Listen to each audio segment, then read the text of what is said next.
Oh God.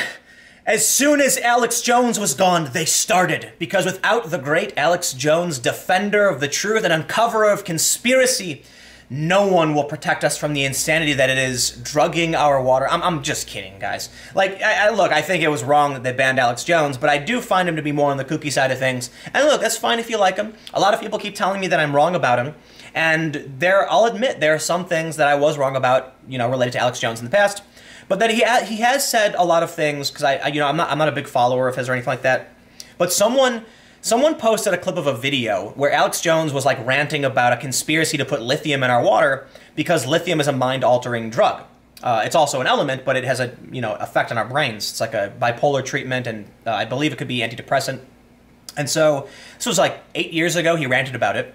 And now Vox.com actually ran this article, which may be one of the most psychotic and insane things I've ever seen. Vox is getting into very scary territory here. Holy shit, can I just say, this should be terrifying to anybody. Like, I kid you not. I am not a conspiracy theorist, right? When the mail bombs started going out and all that stuff, I'm saying, like, look, it's gonna be some wingnut Trump supporter. The simple solution tends to be the correct one, and people still believe it's a false flag. But I only act off of citation and evidence. If you watch any of my videos, you'll know I don't like jumping to conclusions or assuming intent.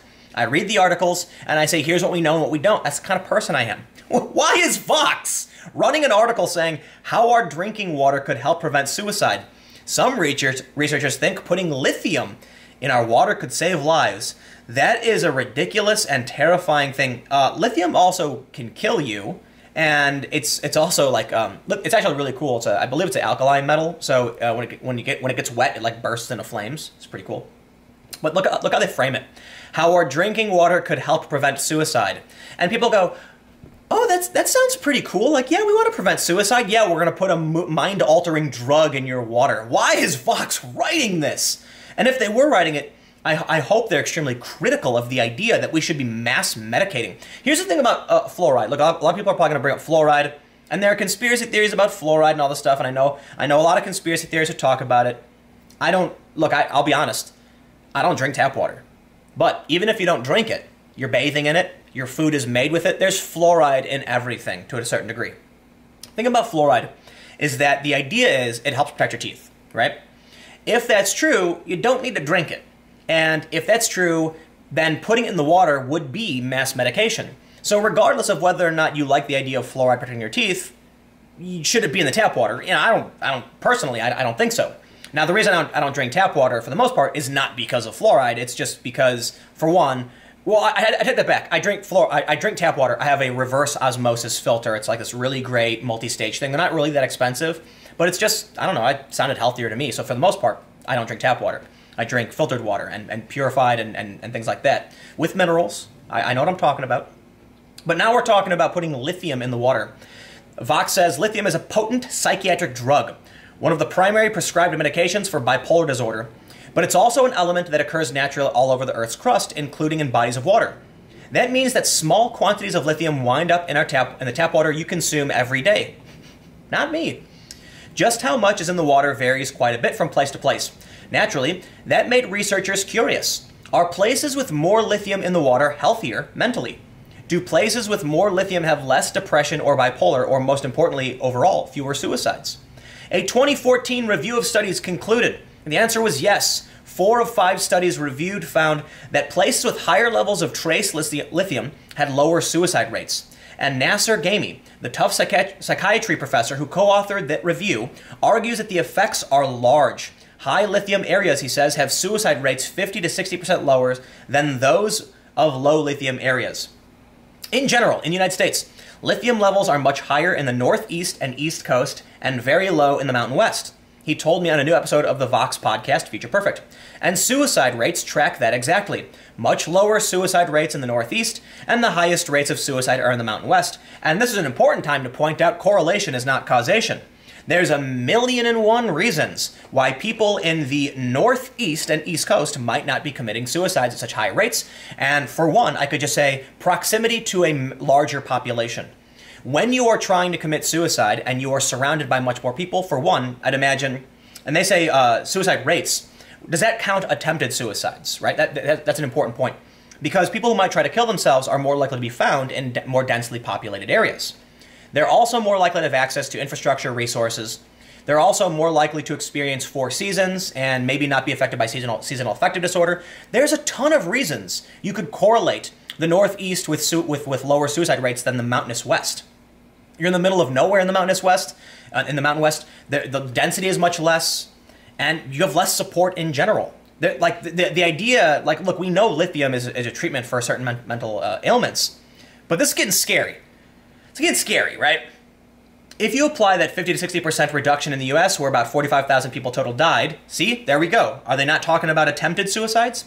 You get a total number of lives saved at around 22,500 to 27,000 a year. That's likely too high, since you can't reduce suicide rates in places that are already high lithium. Gamey's own back-of-the-envelope calculation is what we'd save is 15 to 25,000. Gamey and a number of other eminent psychiatrists are making a pretty remarkable claim. They think we could save tens of thousands of lives a year with a very simple, low-cost intervention. Putting small amounts of lithium, amounts likely too small to have significant side effects, into our drinking water, the way we put fluoride in to protect our teeth. And I just want to point out, you don't need to drink fluoride to protect your teeth. So one of the biggest problems that I've had with the whole fluoridation water thing is that you don't need to drink fluoride to protect your teeth, right? We have fluoride in our toothpaste. The other issue is that I know there's going to be a million people, because I didn't bring it up, is fluorosis, which is a detrimental effect where fluoride actually damages the teeth of children. So there's arguments for and against, sure, but ultimately, look, we've got really great clean drinking water, better than most countries in the world. I am not a chemist, right? I don't know how good or bad fluoride is for you. I drink tap water periodically. The reason I don't has nothing to do with fluoride. It just has to do with, like, you get copper, and I'll tell you this, like, when I lived in Miami, there was uranium in my water, right? And so I did a water test. We found uranium because it was, like, farmland, and that's from fertilizers. And that's when I was like, I'm gonna buy a water filter, right? But reverse osmosis does get all of the junk out. But the point is, you don't need to drink it to help your teeth. In which case, maybe it shouldn't be in the water. There are certain places with well water, Actually, that's a good question. I wonder if well water districts that don't have fluoride in their water have better or worse teeth. I don't know. We have good dentistry now. But I want to point out something really interesting in the study. It's a huge thing. They say the case for skepticism on lithium. Well, I'm not going to read through this part specifically, but, look, lithium is a mind-altering drug, and it also says low dose of lithium might not have a profound effect. But let's talk about this, why it hasn't been tried. Well, I'm going to skip over some of this part and get to the fluoride wars. Jesse Hicks, a science journalist who wrote a great history of the fluoride wars, told me on this week's Future Perfect podcast that the backlash started in Stevens Point, Wisconsin, with a local gadfly named Alexander Y. Wallace, who was convinced the substance was poison, and who wrote a parody song called Goodnight Fluorine, to the tune of the folk song Goodnight Irene. From there, the conspiratorial far-right John Birch Society became convinced that fluoride was a communist plot. The KKK came out against fluoride too. You know what's really freaky about this? Is that it's a really weird ideological piece, right? First of all, how our drinking water could help prevent suicide. Whoa, whoa, whoa. What's with that title? Like, is that really the premise? Maybe the title should be something like, should we mass medicate the population with mind-altering drugs? You see how framing can change everything? The question they're asking says, oh, I'd love drinking water to help prevent suicide. Then look what they do when they talk about why we're not doing it. They say, the far right, where we have, far right was against it. The KKK was against it. It was a communist plot. Because these are things that to the left will go, oh God, of course the far right is crazy. Yeah, but we're talking about putting drugs in water. Come on, man. Like, why is this only a far right thing? So they do bring up something really interesting about all of this, though. They say, the absurd controversy continues to this day. Dr. Mehmet Oz, the wildly popular, wildly irresponsible TV doctor, has brought on a fluoride conspiracist, Aaron Brockovich, of Julia Roberts movie fame, to sow fear and disinformation. Isn't that crazy? Aaron Brockovich is the one who uncovered, it was like chromium was in the water and it was poisoning kids and stuff like that. They made a movie about it, Aaron Brockovich, and now they're calling her a fluoride conspiracist. Look, I really don't think there's a grand conspiracy to pollute people's minds with fluoride. I constantly have people telling me about how, like, they're putting fluoride in the water on purpose, and I'm like, God, yeah, they are, to clean your teeth, dude. Like, I don't think there's some mustache-twirling oil baron who was like, we'll poison the minds of America. That's irrelevant, right? I don't think it's a conspiracy. I just think it's a fair point to say. Whether or not the fluoride, the amount you ingest, is good or bad for you, should it be in the drinking water without people's consent, right? And you look, I don't know, we put chlorine in drinking water too, like to deal with bacteria. So I don't know. Ultimately, I think it's up to the people who are, you know, it's an issue it's a problem when it comes to poorer people. I can afford to spend $150 on a reverse osmosis filter, okay? It's not super expensive, but that could be a lot for someone working at you know, a fast food restaurant or Walmart. Maybe you're making $800 a week. That $150, I mean, I don't know if you're going to spend it on a water filter, and that means poorer people are more likely to be exposed to heavy metals and even with things like uranium, where I was living in Miami. So maybe we should have something, you know, I don't know. I don't know what the solution is. Our tap water is pretty good for the most part. But here's the best part. I'm going to end with this. If that's the reaction to an effort to improve dental health, just imagine the public outcry against a major push for adding lithium to water. The rap against fluoride mocked in movies like Dr. Strangelove is that it's a mind control plot. But putting lithium in the water would actually be a mind control plot. It would be a concerted effort by the government to put mind-altering chemicals in the water supply to change the behavior of the citizenry. And I say that as someone who thinks that, if it works, that it would be a great idea.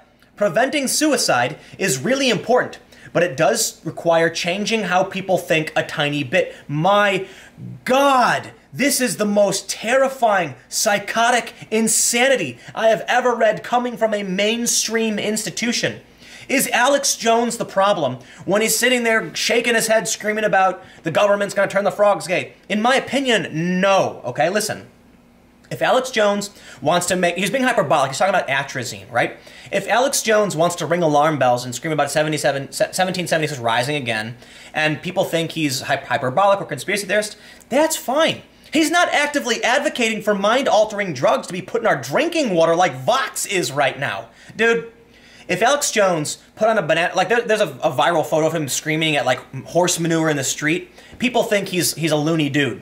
But who cares? If a guy, look, listen, if somebody in front of my house right now was walking around juggling horse manure, I'd just be like, hey man, as long as he's not throwing it at people, just let him do his thing and get out of here, right? As long as he's not vandalizing anything, the creepy weirdos go do whatever they want.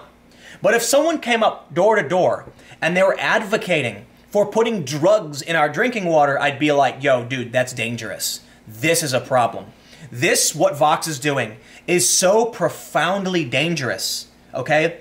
Whether or not lithium could prevent suicides is beside the point.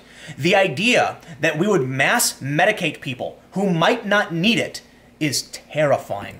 Thank you, Vox, for freaking me out today, because with everything that's going on, the last thing I needed was for Vox to run an article advocating for putting mind-altering chemicals in our drinking water. But thus, I have a reverse osmosis filter, and I'm going to make sure that all the water I drink is pristine and pure, so I can avoid crazy people like this who want to serve up some drugs in the drinking water. Anyway, thanks for hanging out. I'll have more videos tomorrow on the main channel, youtube.com/timcast, starting at 4 p.m. And then, as you know, on this channel, every day at 6 p.m. So again, thanks for hanging out, and I'll see you tomorrow.